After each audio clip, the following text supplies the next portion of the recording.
The spaceport was quiet that night. Jason sat alone at a metal table in the back of a small bar. His food was cold. He hadn't touched it. He just stared out the window, watching ships rise into the stars. He looked tired, like someone who had seen too much but felt nothing anymore. Jason was a cargo pilot, nothing special. He moved boxes across the galaxy, planet to planet. No big missions, no medals. Just work, money, and silence. That's how he liked it. Until she walked in. The door slid open with a soft hiss. A girl stepped inside. Not a girl, an alien. She had glowing blue eyes, soft silver skin, and strange markings across her neck. Her cloak was torn and dirty, and she looked like she had been running. Her eyes scanned the bar. Then, she walked straight toward Jason. He blinked. Maybe she had the wrong person. She sat down across from him without asking. The other people in the bar stared. Jason frowned. Can I help you?" he asked. The alien girl leaned forward, her voice low and fast. "I need you," she whispered. Jason froze. "What?" She looked around nervously. "They're coming. I don't have time to explain. You need to come with me right now." Jason laughed a little, thinking this was some kind of joke. "Lady, I don't know you." "I know," she said quickly. "But you're the only one who can help me. Please, they'll find me soon." Before he could respond, she suddenly grabbed his wrist. "What are you doing?" he said, trying to pull back. But she was strong. Much stronger than she looked. She dragged him out of the bar and into the dark hallway of the spaceport. "Jason!" shouted, but no one came. The girl moved fast, almost flying through the corridors. Jason's boots slammed on the floor as he tried to keep up. "Stop! I don't know who you are," he yelled. She didn't answer. They turned a corner, and suddenly, a glowing portal opened in front of them. It looked like a tear in space. Wind and light burst from it. Jason's eyes widened. "What the hell is that?" "Home," the girl said. Then she pulled him through it. Everything went white. Jason landed hard on the ground. His head spun. His ears rang. The air smelled sweet and strange. He sat up slowly. They weren't in the spaceport anymore. Above them were two giant moons. The sky was red and full of stars he didn't recognize. Strange trees surrounded them, glowing softly like lamps in the dark. The ground beneath him felt soft, like moss. Jason gasped. Where are we?" The girl turned and looked at him. Her glowing eyes were softer now, full of pain and fear. "You're on my planet," she said quietly. "And I'm sorry. I had no choice." Jason stood, brushing dirt off his jacket. "You abducted me. That was kidnapping." "I know," she whispered. "But if I didn't take you, they would have caught me and killed me, and soon they'll come for you too." Jason stared at her, confused and angry.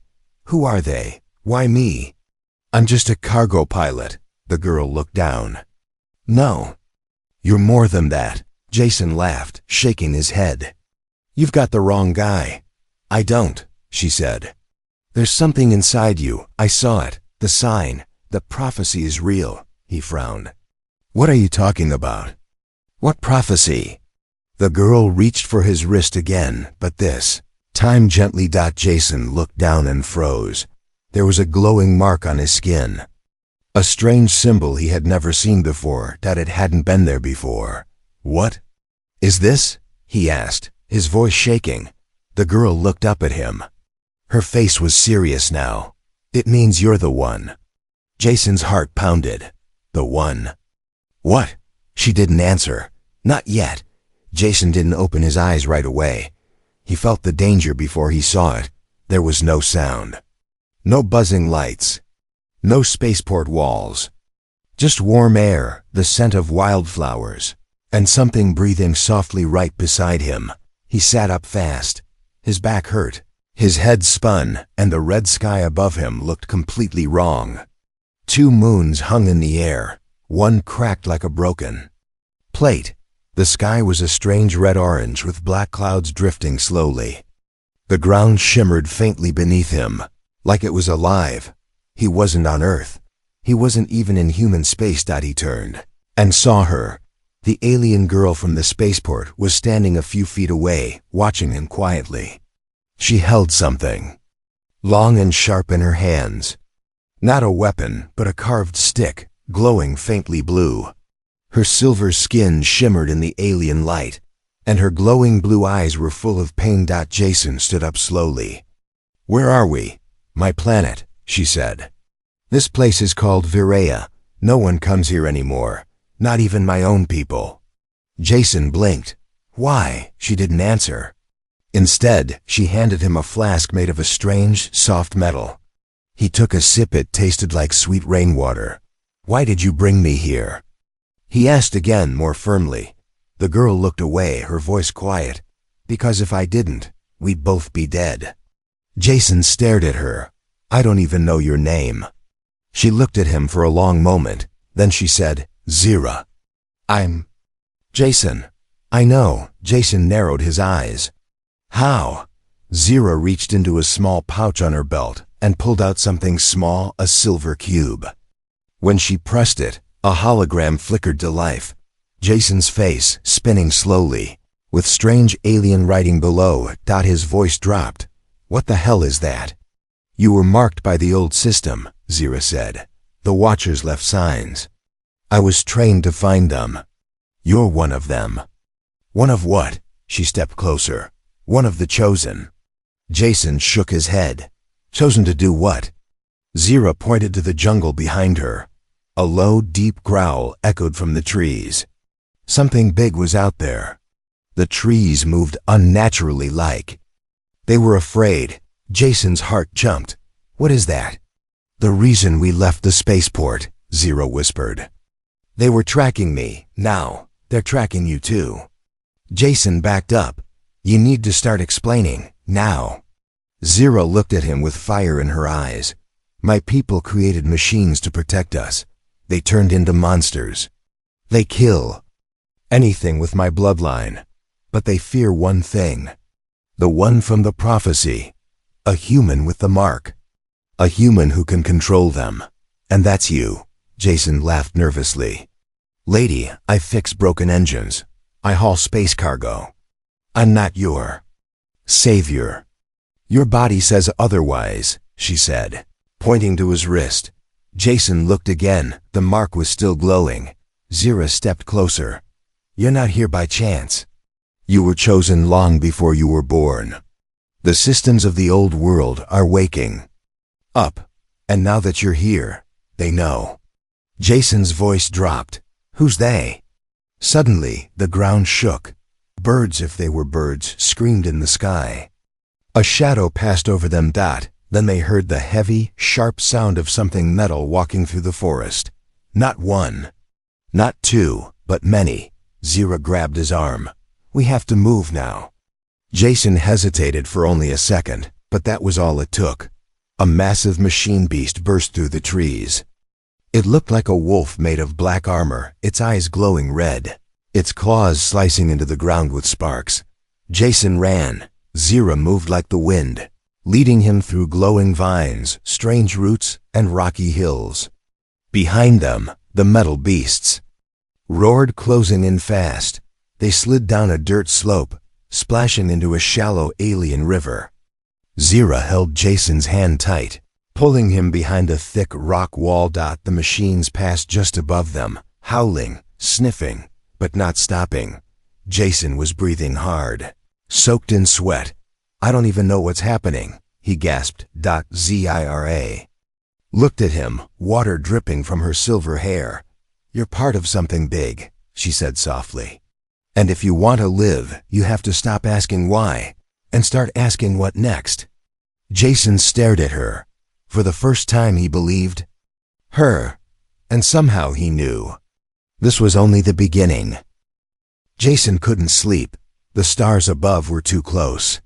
The trees whispered in a language he didn't understand, and worst of all, the mark on his wrist was glowing brighter in the dark. He rubbed it, scratched it, tried to wash it in the river, but It wouldn't go away. It pulsed like a heartbeat. Zira sat by a fire nearby, sharpening a long blade made of bone and crystal. She looked calm, but Jason knew she was watching him. Finally, he stood and walked over.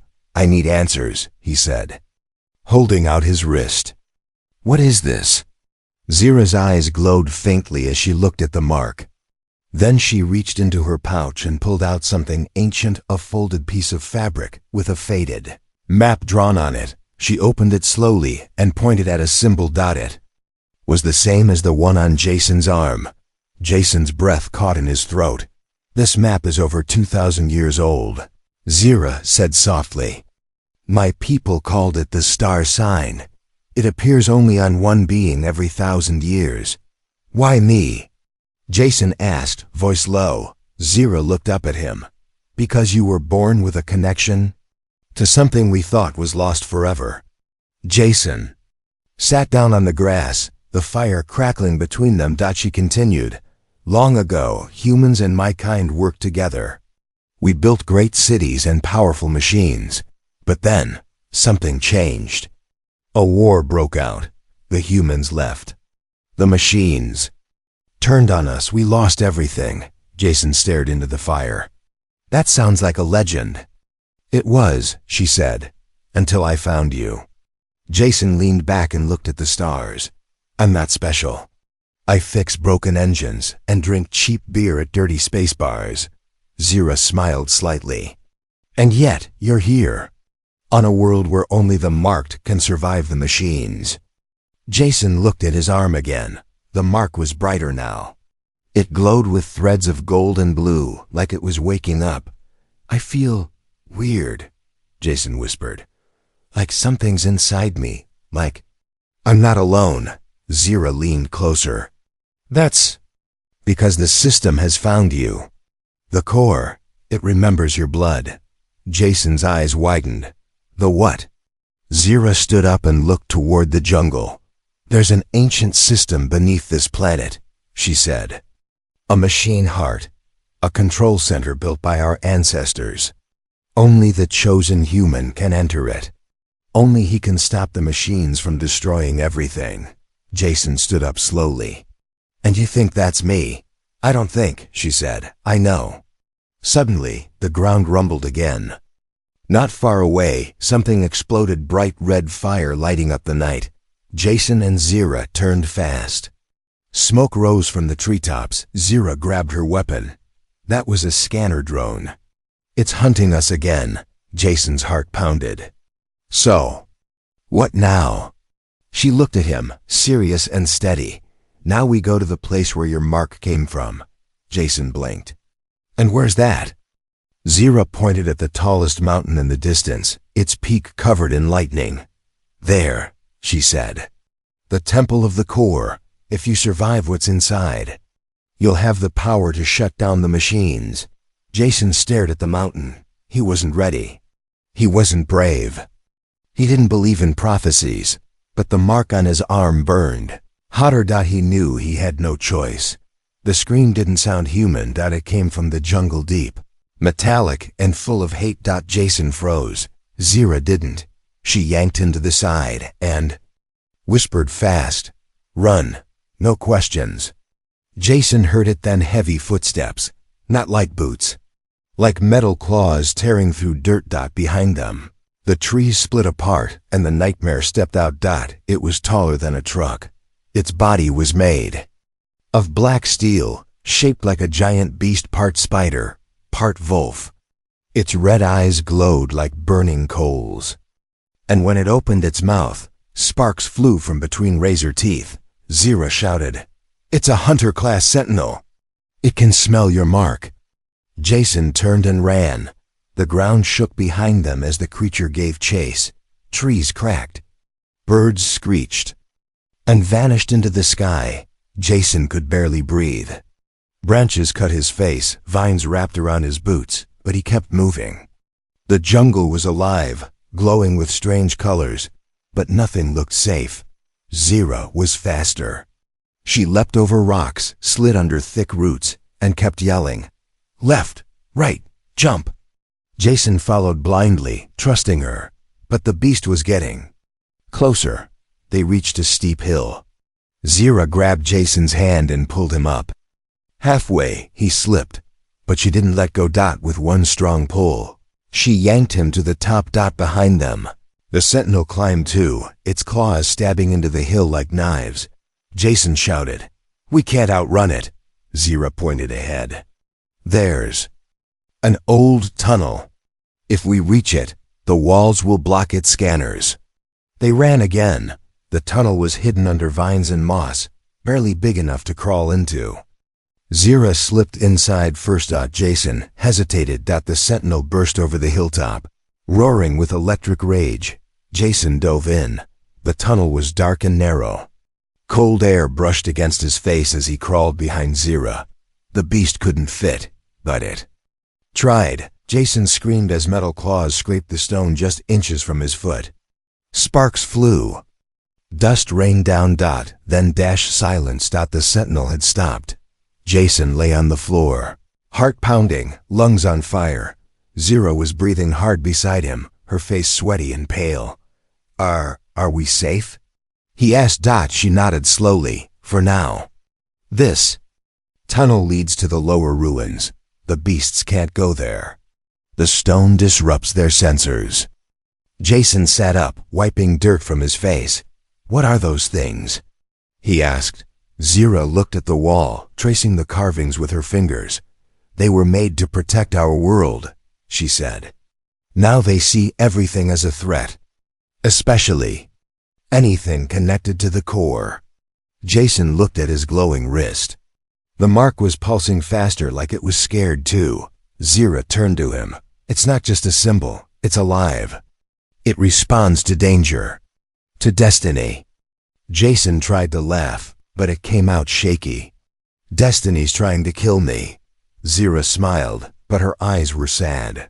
"If you die, my people die too. That's why I took you. Not to use you, but to save us all." Jason didn't answer. He looked into the darkness of the tunnel ahead. "Where does it lead?" Zira stood and offered him her hand. "To the forgotten city, and to the truth." Jason took her hand. Together, they walked deeper into the unknown. But behind them, the beast waited. And it was not alone. The silence was heavy. No birds, no beasts, not even wind, just the sound of Jason's footsteps echoing through the stone tunnel, and the quiet breathing of the alien girl walking beside him. They had been underground for hours. Suddenly, Zira stopped. Jason nearly walked into her. She raised a finger to her lips. "We're here," she whispered.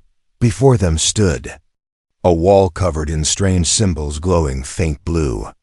Zira reached out and pressed her hand against a circle. Nothing happened. Then Jason's wrist began to glow again, hotter than before.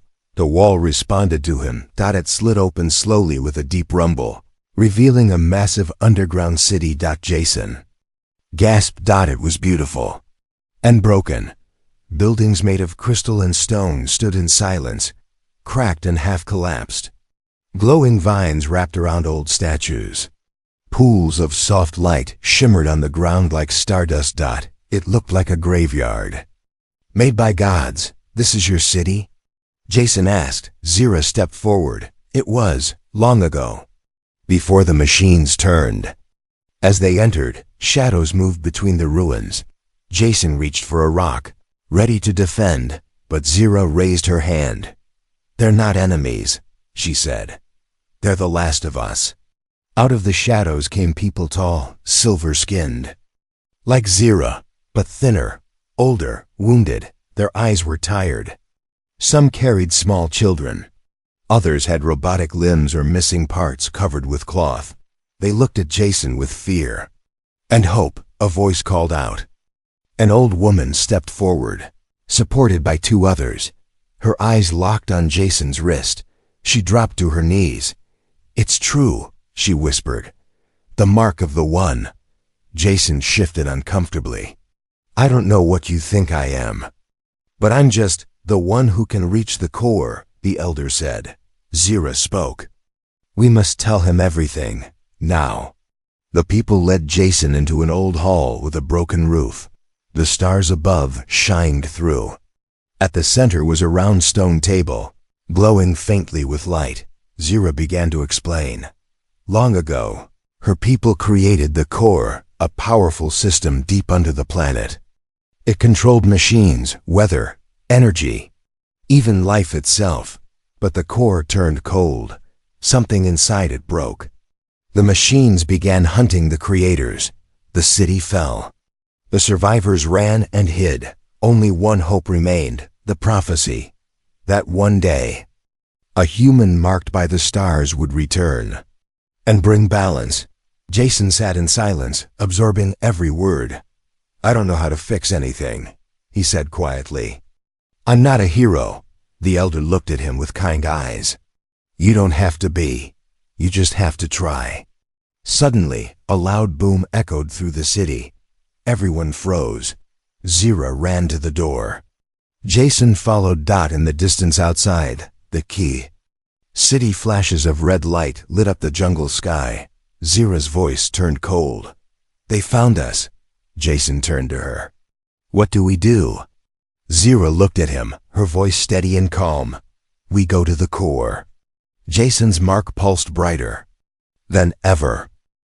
The door opened with a sound like breathing, not metal grinding, not gears turning, breathing slow, deep, and alive. Jason stood frozen at the entrance of the core. Before him stretched a glowing tunnel made of smooth black walls and swirling lights. The air was thick and heavy, almost humming with energy. Every step forward felt like walking into a giant living creature. Behind him, Zira placed a hand on his back. This is it, she whispered.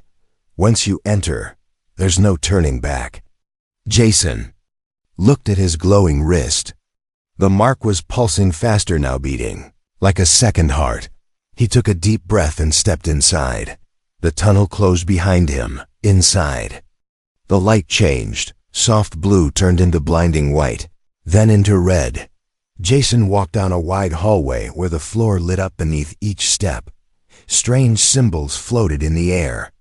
The walls showed images, flashes of war, cities falling, machines rising. He saw humans and Zira's people standing side by side. And then fighting. Then came silence. A mechanical voice spoke around him, slow and cold. Identity matched, human. Access granted. Jason flinched. Who said that? Welcome to core system. Please complete link. Jason stepped into a large, circular room. At the center was a floating console. No buttons, no wires. Just a hovering crystal sphere with the same symbol as his mark. Place your hand. The voice said. Jason hesitated. He thought of running, of giving up, but he also remembered the broken city, the tired eyes of the alien children.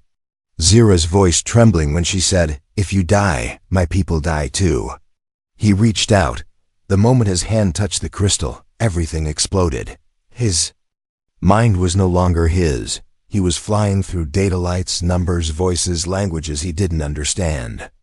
He saw cities being built, then burning. He felt pain, joy, fear, love all at once. He screamed. Core was inside him. And it was testing him. Memories were pulled from his brain. His childhood, his first ship, his worst regrets, his secret fears, his quiet loneliness. The core asked questions in his mind. What do you fear most? What would you die for? What will you choose, power or peace? Jason didn't know how to answer. He just shouted, I want to help. I don't want anyone else to die. The light turned gold. The pain stopped. And just like that, the system obeyed. Link complete. System reset. In progress. Jason fell to the floor, gasping, shaking. He looked at his wrist. The mark had changed. Now it was gold, shining like a sun. Far above. Outside the core, the machines hunting Zira and the survivors suddenly froze. Their eyes turned blue, and they stopped attacking. The air changed. The planet breathed again. Zira looked up from the battlefield and whispered, he did it. Inside the chamber, Jason stood slowly. The voice spoke one last time. You are now part of the core. Its will is yours. Jason didn't smile. He felt powerful, but also responsible, and deep inside, he knew this wasn't the end. This was only the beginning. The machines knelt out one by one. Across the jungle, the cities, and even the sky towers buried in ruins. The deadly hunter beasts, scanners, and drones lowered their heads to the ground. The war was over, and the only reason was a single human standing in silence. Deep inside the heart of an ancient machine. Jason opened his eyes slowly. He wasn't the same man who sat alone at a spaceport. Days ago, he wasn't running from life anymore. Now, he was part of something bigger. He stepped out of the core chamber. Zira was waiting outside. Her silver skin was dusty, her face scratched. But when she saw him, she didn't smile. She ran to him. "You're alive," she cried. Jason caught her in his arms, both of them breathing hard. "I thought it would kill you," she whispered. "It almost did," Jason replied softly. "But it listened." Zira pulled back and looked at his wrist. The mark was golden now, glowing gently, calm, not burning. "You're not just the one anymore," she said. "You're the key." They stood together at the entrance of the core. Below them, survivors walked out of hiding. The sky above was clearing. The red clouds were fading, and for the first time in years, sunlight touched the ruins. Jason and Zira returned to the hidden city. There were no more alarms, no more beasts, just voices soft, full of wonder and hope. An elder stood before Jason. "You ended the silence," she said. "We owe you our future." Jason shook his head. "I'm just a pilot," Zira smiled beside him. "Not anymore." That night, the people gathered in the city center. A fire was lit. Music played, strange, beautiful sounds Jason had never heard before. Children danced, and stories of the chosen human were told for the first time. As truth, not legend. Zira sat beside Jason, watching her people laugh again. "I never believed the prophecy," she said. "Me neither," Jason admitted. "But I believe in you now," she whispered. Jason turned to her. "So, what happens next?" Zira looked up at the stars. "We rebuild," she said. "Together." As dawn broke, Jason looked across the horizon. He came here by force. He had been scared, confused, and angry. But now, he didn't want to leave. Zira took his hand. "Stay. With us, with me."